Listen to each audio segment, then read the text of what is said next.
నిరుద్యోగ యువతకు ఉపాధి, పంటల ఖచ్చితమైన సాగు వివరాలు నమోదు చేయాలన్న కేంద్ర ప్రభుత్వ సూచన మేరకు రాష్ట్ర ప్రభుత్వం చేపట్టిన డిజిటల్ క్రాప్ సర్వే నిర్వహణలో ఇబ్బందులు ఎదురవుతున్నాయి. ఇందుకోసం కేవలం 2500 మంది వ్యవసాయ విస్తరణాధికారులనే నియమించడంతో కష్టాలు తప్పట్లేదు. ఇందులోనూ ఎక్కువ మంది మహిళా అధికారులు ఉండటం, వారికి సహాయకులను నియమించకపోవడంతో అనేక ఇబ్బందులు ఎదురవుతున్నాయి. దీంతో సర్వే నెంబర్ వివరాలను కూడా తెలుసుకోవడం కష్టతరంగా మారుతోంది. దీంతో ఇప్పటి వరకు రాష్ట్ర వ్యాప్తంగా 48,78,000కు పైగా ఎకరాల్లో పంట సర్వే చేపట్టాల్సి ఉండగా కేవలం 9,50,000 ఎకరాల సర్వే మాత్రమే పూర్తయింది.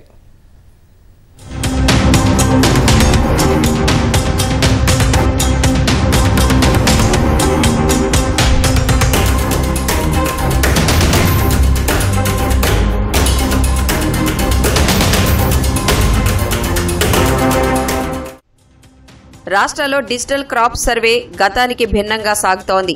సర్వే నిబంధనలు మార్చడంతో కొత్త సమస్యలు తలెత్తుతున్నాయి. రాష్ట్ర వ్యాప్తంగా 48,70,230 ఎకరాల్లో పంటలను సర్వే చేసేందుకు అధికారులు 2,500 క్లస్టర్లుగా విభజించారు. దీనికి గాను 2,500 మంది ఏఈఓలను నియమించి సర్వే చేసేందుకు ఆదేశాలు జారీ చేశారు. పురుషులకు 2,000 ఎకరాలు, మహిళా అధికారులకైతే 1,800 ఎకరాలు సర్వే చేపట్టాలని సూచించారు. అయితే ప్రతి క్లస్టర్ పరిధిలోని రెవెన్యూ గ్రామాలలో ఉన్న గ్రామ నక్షాల రూపంలోని డిజిటల్ క్రెడిస్టల్ మ్యాప్ ఆధారంగా ప్రతి సర్వే నెంబర్కు 20 మీటర్ల దగ్గరకు వెళితేనే ట్యాబ్ లేదా ఫోన్లో ఆ సర్వే నెంబర్ తెరుచుకుంటుంది. గతంలో దాదాపు 100 మీటర్ల దూరం నుంచే ఓపెన్ చేసేందుకు వీలుగా ఉండేది.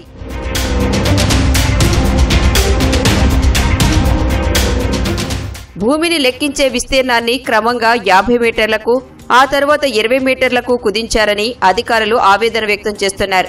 క్రెడిస్టల్ మ్యాప్ ఆధారంగా ప్రతి సర్వే నెంబర్ 20 మీటర్ల దగ్గరకు చేరుకున్నాకే ఆ సర్వే నెంబర్ ఓపెన్ అవుతుంది.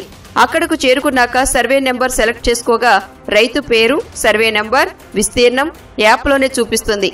అప్పుడు రైతు పొలం, పంట రకం, నీటిపారుదల సౌకర్యం, పంట వేసిన తేదీ, పంట విస్తీర్ణం, అది ప్రధాన పంట లేక అంతర్ పంటనా, విత్తనోత్పత్తి చేస్తున్నారా అనే విషయాలు నమోదు చేసి ఆ రైతు క్షేత్రంలో ఫోటో అప్లోడ్ చేయాల్సి ఉంటుంది. అయితే డీసీఎస్ను వివిధ రాష్ట్రాలలో ప్రైవేట్ ఏజెన్సీల ద్వారా చేయిస్తున్నారు. ప్రస్తుతం డిజిటల్ క్రాప్ సర్వేలో కనీసం రైతు ప్రమేయం లేకుంటే ఇబ్బంది అవుతోందని అధికారులు వాపోతున్నారు. ఆ సర్వే నెంబర్ వరకు ఎలా చేరాలి, దానికి దారి ఎటుంటుంది, వేసిన పంటల వివరాలు కనుక్కోవడం ఎలా అన్న విషయం ఇబ్బందిగా మారిందని, ఈ విషయం పలుసార్లు ఉన్నతాధికారుల దృష్టికి తీసుకువెళ్లినట్లు తెలిపారు. మాకు ప్రధానంగా ఎదురవుతున్న సమస్యలు ఏంటంటే, ఈ డీసీఎస్ సర్వే చేసే సందర్భంలో మాకు ఎక్కువ మంది మహిళలు ఉండడం వల్ల వారికి ఒంటరిగా ఈ సర్వే చేయడం అనేది చెప్పారు. గత సీజన్లో మేము డీసీఎస్ అన్ని గ్రామాల్లో చేయమన్నప్పుడు మేము దీన్ని ఉన్నతాధికారులకు మా యొక్క సమస్యను విన్నవించాము. అప్పుడు మేము 1000 ఎకరాల వరకే చేస్తాము, మరియు మహిళలకు లేదా ఇతర వ్యాధులతో బాధపడే వారికి మరియు దివ్యాంగులకు ప్రత్యేక సౌకర్యం కల్పించి వాళ్లకు డీసీఎస్ నుండి మినహాయింపు ఇవ్వాలని మేము ఉన్నతాధికారులకు విన్నవించినప్పటికీ వారు ఈ సీజన్లో యథావిధిగా మా యొక్క సమస్యలను పరిష్కరించకపోగా మా యొక్క గ్రామంలో ఒక విస్తీర్ణం ఎక్కువ ఉన్న గ్రామాన్ని సెలెక్ట్ చేసి అందులో డీసీఎస్ సర్వే చేయమని చెప్పడం జరిగింది. మాకు ఈ డిజిటల్ క్రాప్ సర్వేలో భాగంగా మాకు 1,800 ఎకరాలు మహిళలకు ఇవ్వడం జరిగింది. కానీ దీనిలో ఉన్న కాంప్లికేషన్స్ ఏమిటంటే సర్వర్ ప్రాబ్లం అనేది చాలా ఎక్కువగా ఉంది. అదేవిధంగా మేము మహిళలము ఒంటరిగా లోపలికి ప్లేసెస్కి ఇంటీరియర్ ప్లేసెస్కి వెళ్ళాలంటే కూడా చాలా ఇబ్బందిగా ఉంటుంది. ఒక్కరిమే వెళ్ళడము.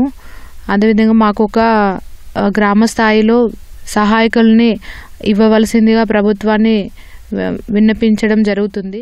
వ్యవసాయ విస్తరణ అధికారులు సుమారుగా 52 పనులతో తీవ్రమైన మానసిక ఒత్తిడిని ఎదుర్కొంటున్నారు. ఈ క్రమంలో డిజిటల్ పంట సర్వే మరింత కష్టతరంగా మారింది. ఈ సర్వేలో రైతు భాగస్వామ్యం లేకపోతే పంట రకం, వేసిన తేదీ, నీటిపారుదల సౌకర్యం, విత్తనోత్పత్తి వివరాలు చెప్పేవారు కరువయ్యారని వారు ఆందోళన వ్యక్తం చేస్తున్నారు. సర్వేలో రైతు భాగస్వామ్యం లేకపోవటం వల్ల పంట నమోదు సరిగ్గా జరగక రైతుకు మార్కెటింగ్లో సమస్యలు ఎదురయ్యే అవకాశాలు ఎక్కువగా ఉంటాయి. ఇతర శాఖల్లో క్షేత్రస్థాయిలో సహాయకులు ఉంటారు.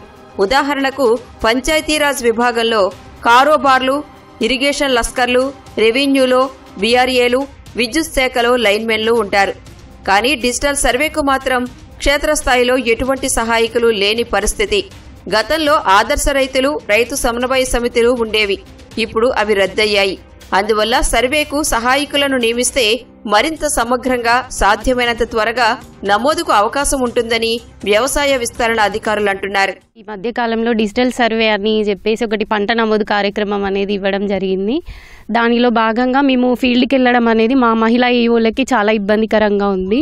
ఇట్లాంటి బావులు ఉన్నటువంటి ప్లేస్లలో అయితే అసలు మాకు తెలియడం లేదా, దగ్గరికి వెళ్ళే వరకు కూడా మాకు అది తెలుస్తలేదు. నార్మల్గా రైతులకైతేనే వాళ్ళ పొలంలో ఉన్నది అప్పుడప్పుడు గమనించక ఇబ్బందులు అవుతున్నాయి. సర్వే చేసే దాంట్లో మాకు చాలా ఇబ్బందులు ఎదురవుతున్నాయి. మాకు ఈ ట్యాబ్స్ పనిచేయక చాలా ఇబ్బంది అవుతుంది. ఇదొకటి ప్రోనే అంటే మళ్ళీ సర్వే నెంబర్లో ఎంచుకోవడంలో కూడా రైతులను భాగస్వామి చేయాలి. లేకపోతే మాకు సపోర్ట్గా ఎవరినైనా ఇస్తే మేము కొంచెం ఫీల్డ్లోకి వెళ్ళి చేసుకోవడానికి అనుకూలంగా ఉంటుంది. మాకు మాత్రం మేము 1800 ఎకరాలు చేయాలంటే ఈ యాసంగి పంటకు గాను చాలా కష్టాలు ఉన్నాయి. వ్యవసాయ విస్తరణ అధికారులు క్షేత్రస్థాయిలో పలు ఇబ్బందులు ఎదుర్కొంటున్నారు. విస్తరణ అధికారి మ్యాప్ ఆధారంగా సర్వే నెంబర్ను మాత్రమే గుర్తించగలుగుతున్నారు. ఆ సర్వే నెంబర్లకు 10 నుంచి 20 మంది రైతులు ఉంటే అది ఎవరి పంట అని గుర్తించడం కష్టమవుతోందని వారంటున్నారు. ఏఈఓలు ఒంటరిగా ఫీల్డ్కి వెళ్లటం వల్ల చాలా ఇబ్బందులు పడాల్సిన పరిస్థితి నెలకొంది. అటవీ ప్రాంతాలు ఉండడం, కోతులు, పాములు, అడవి పందుల బెడద ఎదురవుతోంది. పొలం చుట్టూ విద్యుత్ కంచెలు పెట్టడం, పొదల మధ్య కనిపించకుండా ఉన్న వ్యవసాయ బావుల వల్ల ఇబ్బందులు తప్పడం లేదు. ఎండలో తిరగటం వల్ల అనారోగ్య సమస్యలు ఎదురవుతున్నాయి.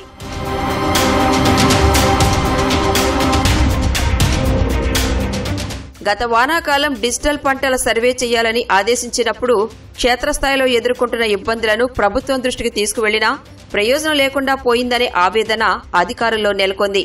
దీనికి తోడు వ్యక్తిగత ఫోన్స్ వాడటం వల్ల సైబర్ ముప్పు ఏర్పడుతోంది. ఎక్కువసేపు వాడటం వల్ల ఫోన్లు వేడెక్కి అవి పనిచేయడం లేదు. దీనికి తోడు సర్వే నెంబర్ దగ్గర యాప్ ఓపెన్ చేస్తే అది పనిచేయటం లేదు. సాంకేతిక బృందం ముందస్తు సమాచారం ఇవ్వకపోవడంతో గంటల తరబడి అదే పొలంలో నిలబడాల్సి వస్తోంది. ముఖ్యంగా మహిళలు, దివ్యాంగులకు, దీర్ఘకాలిక వ్యాధులతో బాధపడుతున్న వారు, త్వరలో పదవీ విరమణ పొందేవారు సర్వే సందర్భంగా అనేక సమస్యలను ఎదుర్కొంటున్నారు.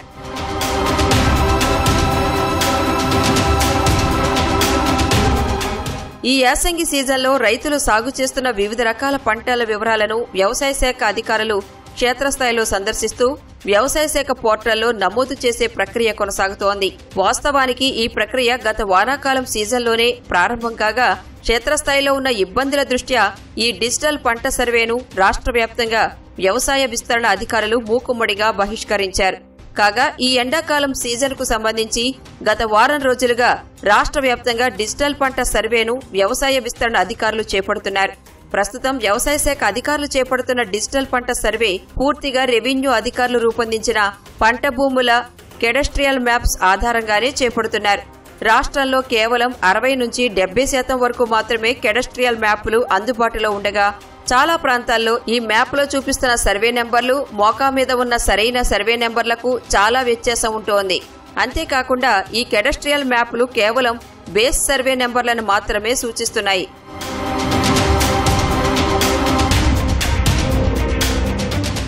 రాష్ట్రంలో 70% మేరకు ప్రతి బేస్ సర్వే నెంబర్లలో సబ్ డివిజన్లు, బై నెంబర్లు ఉన్నాయి.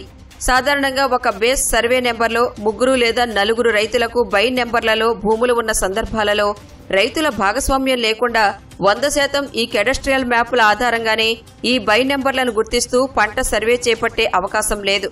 క్షేత్రస్థాయిలో ఉన్న ఇటువంటి సంక్లిష్టమైన పరిస్థితుల మధ్య రైతుల భాగస్వామ్యం లేకుండా వ్యవసాయ విస్తరణ అధికారులే క్షేత్రస్థాయిలో తిరుగుతూ చేపడుతున్న ఈ పంట సర్వే ద్వారా వచ్చే డేటా ఖచ్చితత్వంపై నిపుణులు పలు సందేహాలను వ్యక్తపరుస్తున్నారు. ఈ సర్వేకి ప్రతి క్లస్టర్కి ఏఈఓ ఉండగా ఒక్కరు మాత్రమే చేయాల్సి వస్తుంది.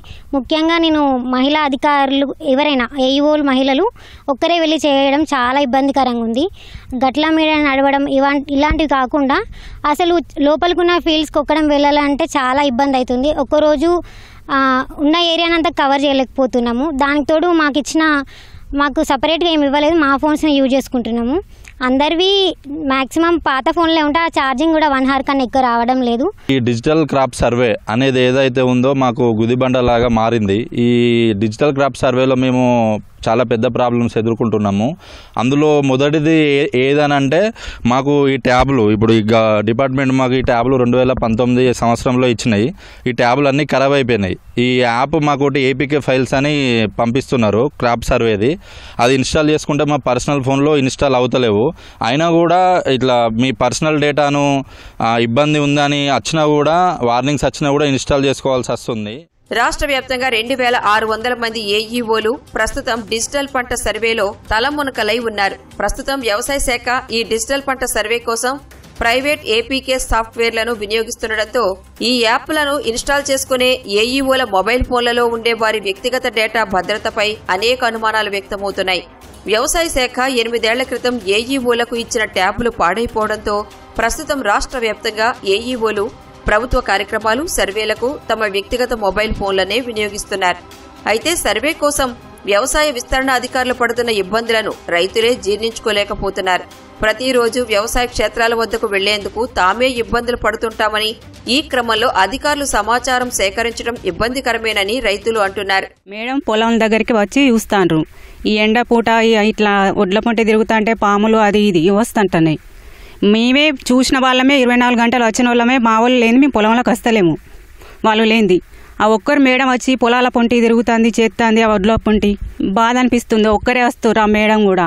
వాళ్ళు మేడం డ్యూటీ చేసేవాళ్ళు కాబట్టి ఏదో ఇంత రోడ్డు ఉన్న కాడ ఓకే, కానీ ఒడ్ల పొన్న తిరుగుడు వాళ్ళకు కూడా ఇబ్బంది అవుతుంది. కాలు జారినా ఏది జారినా ఇబ్బంది అవుతుంది. పొలాల్లో పడిపోయే పరిస్థితి. ఇంతకుముందు చేసినట్టే సర్వే చేసినట్టు చేస్తే అయిపోతుండే అది. ఎందుకంటే ఇప్పుడు ప్రతి నెంబర్ కానీ దగ్గరికి పోయేదాకా నెంబరు ఓకే అయితలేదు. మేడాలకు కొద్దిగా మినాయించారని కోరుచున్నాం. యాసంగి వివరాలు సేకరించాలన్న ఒత్తిడి ఒకవైపు, పెరుగుతున్న ఎండలు మరోవైపు వ్యవసాయ విస్తరణ అధికారులను మరింత ఇబ్బందులకు గురిచేస్తున్నాయి. ఎండలు మరింత పెరగకముందే సాధ్యమైనంత త్వరగా సహాయకులను నియమించి సర్వేను పూర్తి చేయించాలని అధికారులు కోరుతున్నారు. క్షేత్రస్థాయిలో తమకు ఎదురవుతున్న ఇబ్బందులను దూరం చేయాలని విజ్ఞప్తి చేస్తున్నారు.